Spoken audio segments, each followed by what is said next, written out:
Hello friends. Hello friends, मैं पूजा, मेरे YouTube channel में आप सभी का स्वागत है। तो फ्रेंड्स, आज हम आपको सीटेट 2022 के लिए प्रैक्टिस सेट कराएंगे। तो ये आपका आज प्रीवियस ईयर का क्वेश्चन हम कराएंगे। तो आपका सीटेट 2012 का प्रीवियस ईयर का क्वेश्चन कराएंगे। तो चलिए हम स्टार्ट करते हैं। पहला क्वेश्चन, तो पहला क्वेश्चन है कि जब बच्चा फेल होता है तो इसका तात्पर्य है कि ऑप्शन नंबर 1, बच्चों ने उत्तर को सही तरीके से याद नहीं किया, बच्चे ने प्राइवेट ट्यूशन लेनी थी, 3, व्यवस्था फेल हुई, 4, बच्चा पढ़ाई के लिए योग्य नहीं है। तो बच्चों हम यहाँ पे देखेंगे कि जब बच्चा फेल होता है तो इसका तात्पर्य है कि इसका ये तात्पर्य नहीं है कि बच्चा मतलब कि बच्चे उत्तर को सही तरीके से याद नहीं किया, ये हमारी एनसीईआरटी बिल्कुल नहीं मानती है। ऑप्शन नंबर 2 है बच्चे को प्राइवेट ट्यूशन लेना, ये भी नहीं मानती है। ऑप्शन नंबर 4 है बच्चा पढ़ाई के लिए योग्य नहीं है। ऐसा कुछ भी नहीं कि हमारा बच्चा पढ़ाई के लिए योग्य नहीं है। तो हमारा ऑप्शन 3 क्या होगा, से सब व्यवस्था फेल होती है। तो यहाँ हम आपको बता दें कि व्यवस्था फेल होती है अगर बच्चा मानसिक रूप से ठीक है। अगर बच्चा क्या है, बच्चा मानसिक रूप से ठीक है, तो मतलब अगर बच्चा आपका मानसिक रूप से सही है, ये हमारा बच्चा है, अगर ये मानसिक रूप से सही है तो मतलब कि आपकी व्यवस्था फेल हुई है, न कि बच्चा। अगर बच्चा किसी मानसिक रोग से पीड़ित है तब हम वहाँ बच्चे की गलती मानेंगे। और बच्चा अगर बिल्कुल ठीक ठाक है, मानसिक रूप से कोई से रोग नहीं है, किसी चीज़ से पीड़ित नहीं, तो यहाँ पे हमारी शिक्षण की क्या है, व्यवस्था फेल हुई है। तो चलिए क्वेश्चन नंबर 2 देखते हैं क्या है। क्वेश्चन नंबर 2 है कि शिक्षण से अधिगम पर बल देने वाला परिवर्तन हो सकता है। ऑप्शन 1, बाल केंद्रित शिक्षा पद्धति अपनाकर, 2, रटने को प्रोत्साहित करके, 3, अग्र शिक्षण की तकनीकी अपनाकर, 4, परीक्षा परिणामों पर केंद्रित होकर। तो चलिए यहाँ पे हम ऑप्शन देखते हैं। ऑप्शन नंबर 4 से हम शुरू करते हैं। ऑप्शन 4 है परीक्षा परिणामों पर केंद्रित होकर। ऐसा नहीं है कि हम अधिगम पर बल देंगे, शिक्षण के अधिगम पर बल देंगे कि हम परीक्षा का परिणाम आएगा उस पर केंद्रित होकर, ये बिल्कुल नहीं है। अग्र शिक्षण की तकनीकी अपनाकर, हम शिक्षा की तकनीकी को भी नहीं अपनाएंगे कि हम बच्चे को ये कर दे कि पहला बच्चा क्लास 1 में है तो बच्चे को हम क्लास 3 की शिक्षा दें, इसको भी हम नहीं अपनाएंगे। और रटने को प्रोत्साहित करके, और रटना तो हमारा एनसीईआरटी बिल्कुल नहीं मानता है। तो चलिए यहाँ का ऑप्शन नंबर 1 आपका सही होगा, बाल केंद्रित शिक्षा पद्धति अपनाकर। तो चलिए देखते हैं क्वेश्चन नंबर 3 क्या है। क्वेश्चन नंबर 3 आपका है, बीजों का अनुकरण संकल्पना के शिक्षण की सबसे प्रभावी पद्धति है। बीजों के अंकुरण संकल्पना के शिक्षण की सबसे प्रभावी पद्धति है।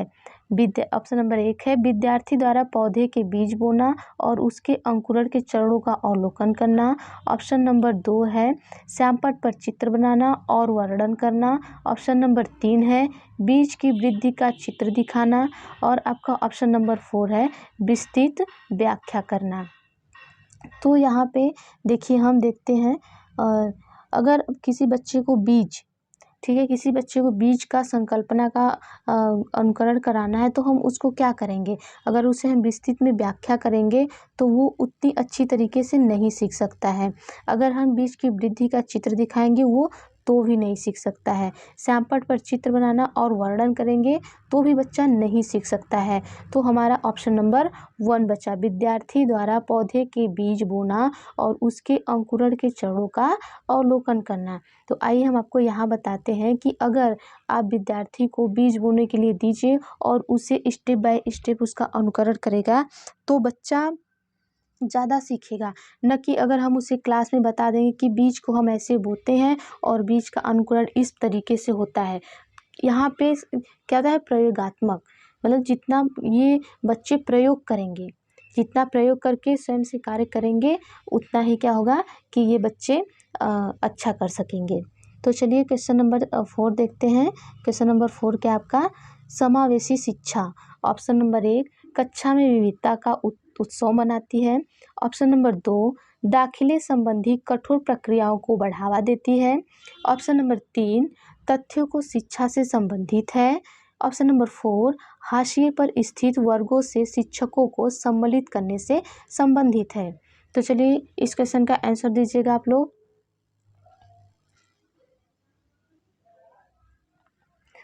तो चलिए देखते हैं, ऑप्शन नंबर 4 से देखते हैं, हाशिए पर स्थित वर्गों से शिक्षक को सम्मिलित करने से संबंधित है। ऐसा कुछ भी नहीं है। तथ्यों की शिक्षा से संबंधित है, ऐसा भी नहीं है।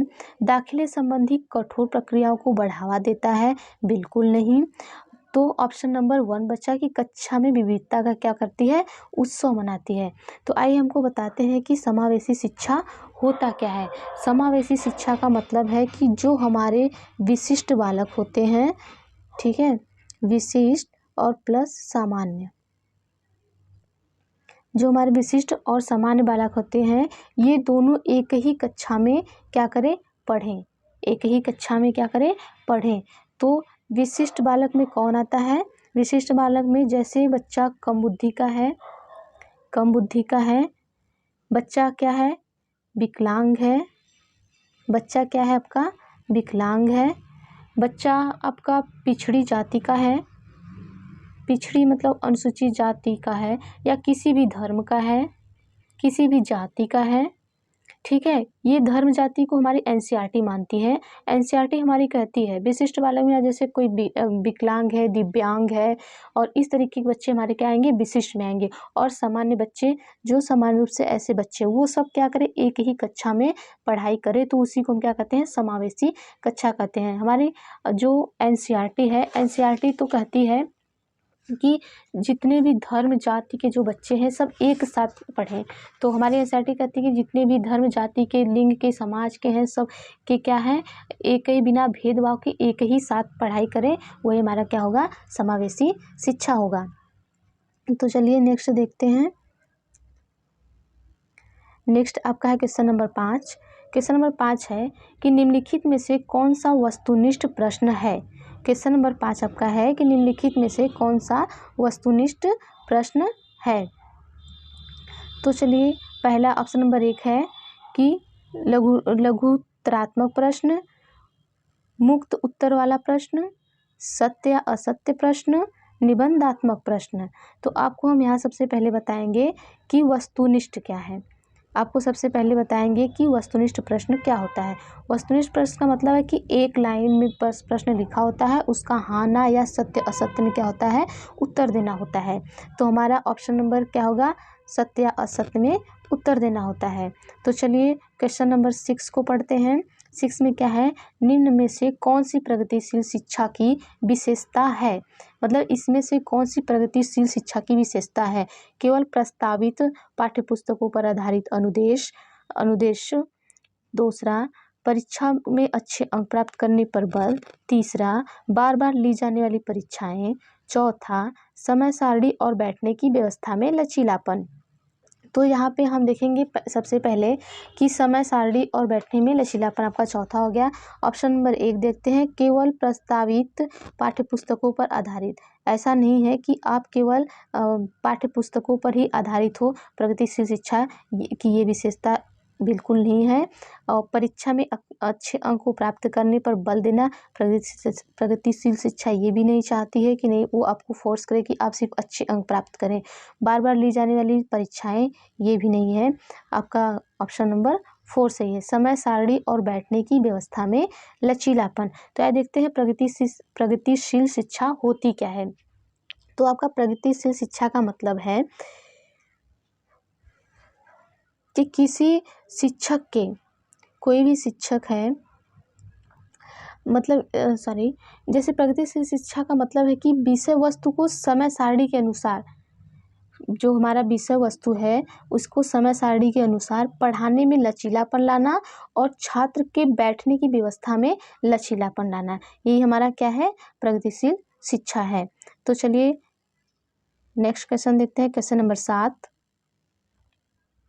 क्वेश्चन नंबर 7 में क्या पूछा है कि एक शिक्षक प्रश्न पत्र बनाने के बाद यह जांच करता है कि क्या प्रश्न परीक्षण के विशिष्ट उद्देश्यों की परीक्षा ले रहे हैं। वह मुख्य रूप से प्रश्न पत्र के बारे में चिंतित है। ऑप्शन नंबर 1, संपूर्ण विषय वस्तु को शामिल करने। ऑप्शन नंबर 2 प्रश्नों के प्रकार, ऑप्शन नंबर 3 विश्वसनीयता, ऑप्शन नंबर 4 वैधता। तो चलिए हम आपको देखते हैं कि इसमें ऑप्शन नंबर 4 पे देखते हैं वैधता। ऐसा कुछ भी नहीं है कि वो वैधता को लेकर चिंतित रहे, विश्वसनीयता को लेकर चिंतित रहे। उसने प्रश्न बनाया तो वो उसमें विश्वसनीयता तो होगी ही। प्रश्नों के प्रकार ऐसा भी नहीं है कि वो प्रश्न को किस लेवल का बनाया है, उस चीज़ को लेकर उसमें बिल्कुल ये चिंता नहीं रहेगी। सबसे मेन पॉइंट आपका है, आंसर हमारा क्या होगा, ऑप्शन नंबर 1 संपूर्ण विषय वस्तु को शामिल करने में। वो संपूर्ण विषय वस्तु को, अगर कोई शिक्षक है वो प्रश्न पत्र को बनाता है तो उसका प्रमुख उद्देश्य यही होता है कि वो सारे संपूर्ण विषय वस्तु को क्या करे, शामिल करे। जैसे आपके चैप्टर में 10 चैप्टर हैं तो वो चाहता है हम क्वेश्चन 10 चैप्टर से पुटअप करें। ये नहीं कि 10 चैप्टर है तो हम 5 ही से क्वेश्चन को क्या करें, पुटअप करें। इसके लिए वो चिंतित रहता है कि कहीं हमने 10 चैप्टर के क्वेश्चन को पुटअप किया है कि नहीं किया है। चलिए क्वेश्चन नंबर 8 देखते हैं। क्वेश्चन नंबर 8 में क्या है, विवेचनात्मक शिक्षा शास्त्र का यह दृढ़ विश्वास है कि, क्या पूछता है कि इसमें क्या पूछा है, विवेचनात्मक शिक्षा शास्त्र का विश्वास पूछा है। दृढ़ विश्वास क्या है, ऑप्शन नंबर 1 है शिक्षार्थी को स्वतंत्र रूप से तर्कना नहीं करनी चाहिए। ऑप्शन नंबर 2 है बच्चे स्कूल से बाहर क्या सीखते हैं यह अप्रासंगिक है। ऑप्शन नंबर 3 शिक्षार्थी के अनुभव और प्रत्यक्षण महत्वपूर्ण होते हैं। ऑप्शन नंबर 4 एक शिक्षक को हमेशा कक्षा कक्ष के अनुदेशन का नेतृत्व करना चाहिए। तो चलिए हम इसको देखते हैं। तो आपका है, एक शिक्षक को हमेशा कक्षा कक्ष के अनुदेशन का नेतृत्व करना चाहिए, बिल्कुल नहीं। शिक्षार्थियों के अनुभव और प्रत्यक्ष महत्वपूर्ण होते हैं, ठीक है, ये कुछ ऑप्शन ठीक लग रहा है। आगे देखते हैं, बच्चे स्कूल से बाहर क्या सीखते हैं यह अप्रासंगिक है, बिल्कुल नहीं। शिक्षार्थी को स्वतंत्र रूप से तर्कना नहीं करनी चाहिए, बिल्कुल नहीं। अगर शिक्षार्थी तर्कना नहीं करेगा तो वो नहीं सीख पाएगा। तो हमारा यहाँ पे ऑप्शन नंबर 3 सही। और तो हम देखते हैं विवेचनात्मक शिक्षा शास्त्र होता क्या है।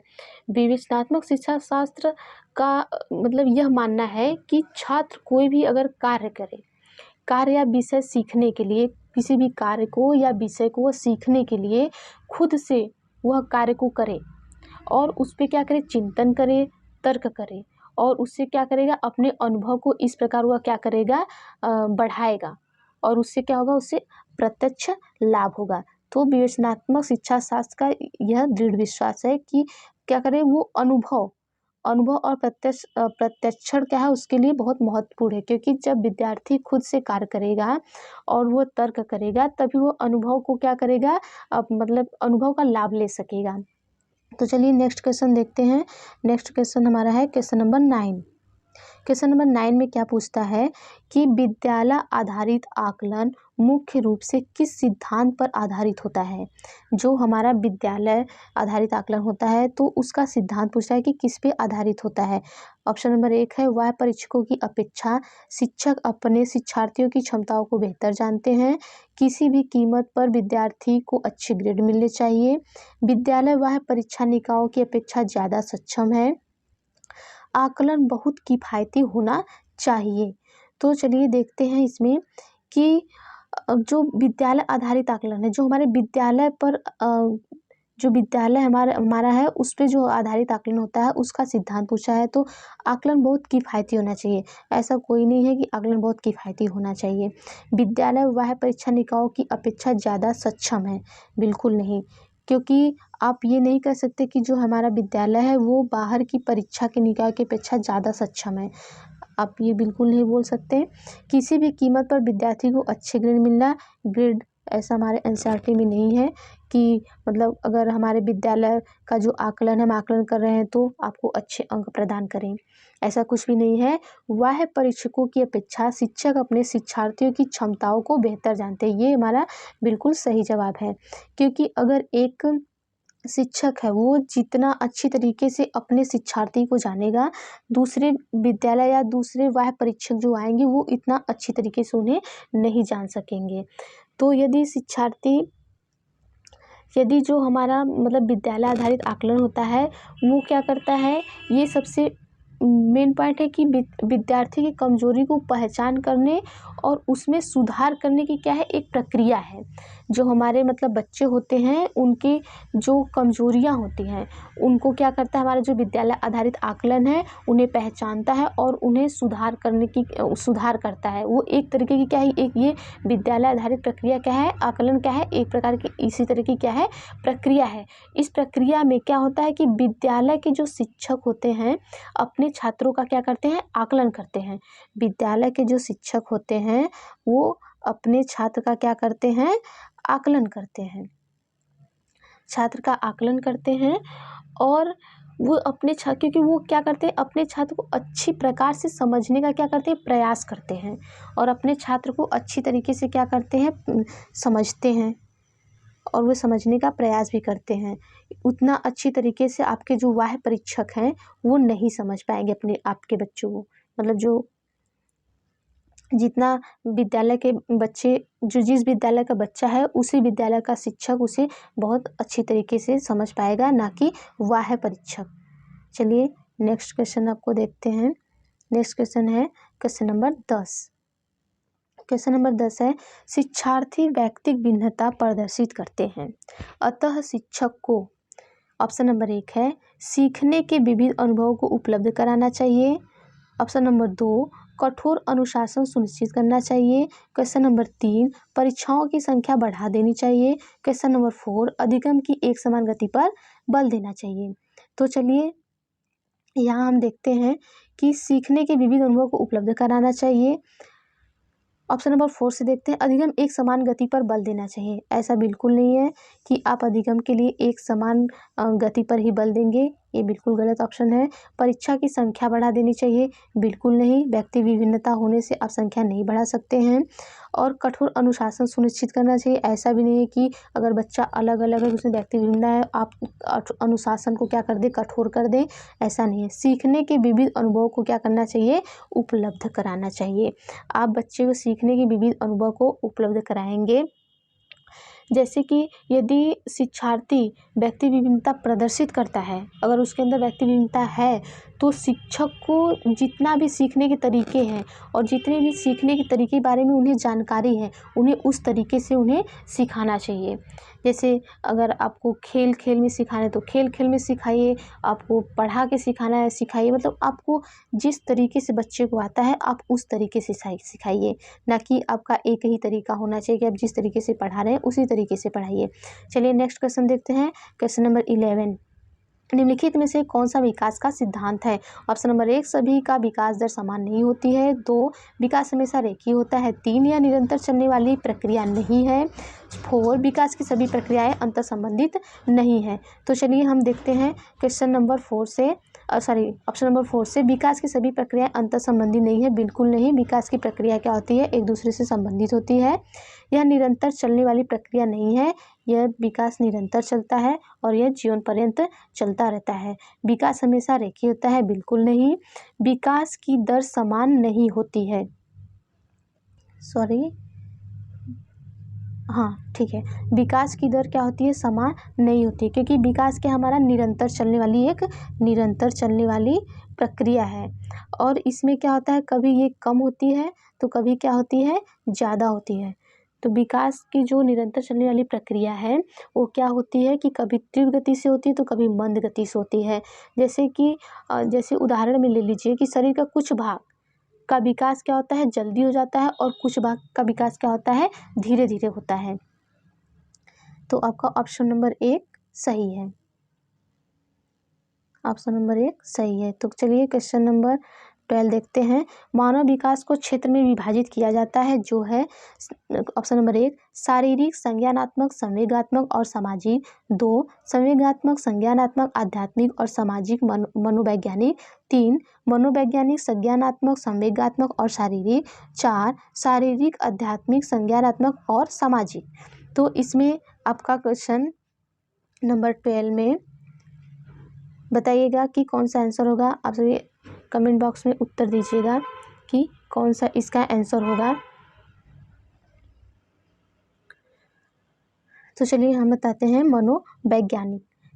मनोवैज्ञानिक, संज्ञानात्मक, संवेगात्मक और शारीरिक। तो क्वेश्चन नंबर 13 देखते हैं क्या है। क्वेश्चन नंबर 13 में है, एक शिक्षिका पाठ्य पुस्तक और फल सब्जियों के कुछ चित्र का प्रयोग करती है और अपने विद्यार्थियों से चर्चा करती है कि विद्यार्थी इस जानकारी को अपने पूर्व ज्ञान से जोड़ते हैं और पोषण की संकल्पना को सीखते हैं। यह उपागम डैश पर आधारित है। ऑप्शन नंबर 1 अधिगम के शास्त्रीय अनुबंधन, 2 पुनर्बलन के सिद्धांत, 3 अधिगम के सक्रिय अनुबंधन, 4 ज्ञान के निर्माण। तो चलिए हम देखते हैं इसका। अधिगम के शास्त्रीय अनुबंधन बिल्कुल नहीं, पुनर्बलन का सिद्धांत इसको हम नहीं कहेंगे, अधिगम के सक्रिय अनुबंधन भी इसको हम नहीं कहेंगे। इसको क्या कहेंगे? ज्ञान के निर्माण। इसको क्या कहेंगे? ज्ञान के निर्माण। तो आइए हम आपको बताते हैं कि ज्ञान का निर्माण का मतलब क्या होता है। ज्ञान के निर्माण को हम निर्माण को जानते हैं। चलिए, तो ज्ञान के निर्माण को अच्छी तरीके से छात्र के मस्तिष्क में स्थापित करने के लिए क्या करेंगे? उसका चित्र बना के उसके बारे में उसकी क्या करेंगे? हम अच्छी तरह से क्या करेंगे? उसे समझाएंगे और उसके बारे में चर्चा करेंगे। मतलब अगर हमें ज्ञान का निर्माण करना है तो हम किसी चीज़ का चित्र बनाएंगे और बच्चे को क्या करेंगे? चित्र बना के उसके मस्तिष्क में उस चित्र को उसके मस्तिष्क में स्थापित करेंगे और उस पर चर्चा करेंगे और अच्छी तरीके से उसे समझाया जा सकता है उस चित्र को। अगर वो चित्र उसके दिमाग में बैठ गया है तो उसे हम क्या करेंगे? अच्छी तरह से समझाया जा सकता है। और साथ ही विषय वस्तु को क्या करेंगे? पूर्व ज्ञान से जोड़ के क्या करेंगे? इस प्रकार से हम विषय वस्तु के जो पूर्व ज्ञान से उसको जोड़ सकते हैं उसमें। जैसे मान लीजिए, और पूर्व ज्ञान को जोड़ेंगे तो क्या करेंगे? वो नए ज्ञान को सीख सकते हैं। अगर मान लीजिए बच्चे को हमने बता दिया कि ये मतलब उसको स्ट्रेट लाइन सिखाना है, ठीक है, बच्चे को स्ट्रेट लाइन सिखाना है, उसको स्ट्रेट लाइन के बारे में नहीं पता है, हमने इससे क्या कर दिया? स्ट्रेट लाइन बना दिया। ये मान लीजिए स्ट्रेट लाइन बना दिया। अब बच्चे को इसको क्या करना है? पूर्व ज्ञान से जोड़ना है। अब हमने इसको स्ट्रेट लाइन बना दिया, उसको नहीं पता है। अब हम क्या करेंगे? एक छड़ी को बनाएंगे, ब्लैक बोर्ड पे बनाते हैं और उसको समझाते हैं अच्छी तरीके से कि ये देखो छड़ी है और ये सीधी है और ये सीधी है छड़ी। फिर उसके बाद हम बच्चे को बताएंगे कि फिर उससे धीरे धीरे उस पुराने ज्ञान से उसको क्या करेंगे? हम नए ज्ञान का अनुभव कराएंगे कि ये छड़ी है तो इसी को हम क्या कहेंगे? ये सीधे सीधे, इसी को हम क्या कहेंगे? स्ट्रेट लाइन कहेंगे। या तो बच्चे को अगर सर्कल बताना है, सर्कल के बारे में बताना है या किसी भी चीज़ के बारे में बताना है तो उसको पहले हम उसको चित्र बनाएंगे, चित्र बना के उसे समझाएंगे, फिर उसके बाद उसको धीरे धीरे उसके पुराने ज्ञान से जोड़ते हुए उसको हम नए ज्ञान की ओर लेके जाएंगे। तो इसमें क्या होगा? ज्ञान का निर्माण हुआ। ऑप्शन नंबर 4 सही है। चलिए क्वेश्चन नंबर देखते हैं। Question number 14। क्वेश्चन नंबर 14 देखिए क्या पूछा है। जब बच्चे की दादी उसे माँ की गोद में लेती है तो बच्चा रोने लगता है। बच्चा डैश के कारण रोता है? सामाजिक दुश्चिंता, 2 संवेगात्मक दुश्चिंता, 3 अजनबी दुश्चिंता, 4 वियोग दुश्चिंता। तो यहाँ पे आपका ये वियोग दुश्चिंता नहीं होगा, ये बिल्कुल गलत है। अजनबी बिल्कुल नहीं। देखिए यहाँ पे हम क्या करते हैं, कभी कभी ये हम अजनबी दुश्चिंता लगा देते हैं क्योंकि आप एग्जाम देने जाएंगे तो आपके दिमाग में सबसे पहले क्या आएगा? ये अजनबी। क्योंकि हम कहते हैं कि बच्चा जो है वो अजनबी होने के कारण रोता है, लेकिन ऐसा कुछ नहीं है। जो हमने एनसीईआरटी में पढ़ा है वो क्या है? संवेगात्मक दुश्चिंता। क्योंकि वो थोड़ा मुँहवश बस क्या होता है, जो संवेगात्मक दुश्चिंता के कारण थोड़ा मुँहवश बच्चा क्या होता है? रोने लगता है। तो चलिए हम देखते हैं क्वेश्चन नंबर 50 क्या है, 15 क्या है। 15 में है शिक्षा के संदर्भ में सामाजिकरण से तात्पर्य है। ऑप्शन नंबर 1 अपने सामाजिक मानदंड बनाना। ऑप्शन नंबर 2 समाज में बड़ों का सम्मान करना। ऑप्शन नंबर 3 सामाजिक वातावरण में अनुकूलन और समायोजन। ऑप्शन नंबर 4 सामाजिक मानदंडों का सदैव अनुपालन करना। तो चलिए देखते हैं इसमें क्या होगा। क्वेश्चन नंबर 15 में आंसर बताइएगा आप लोग।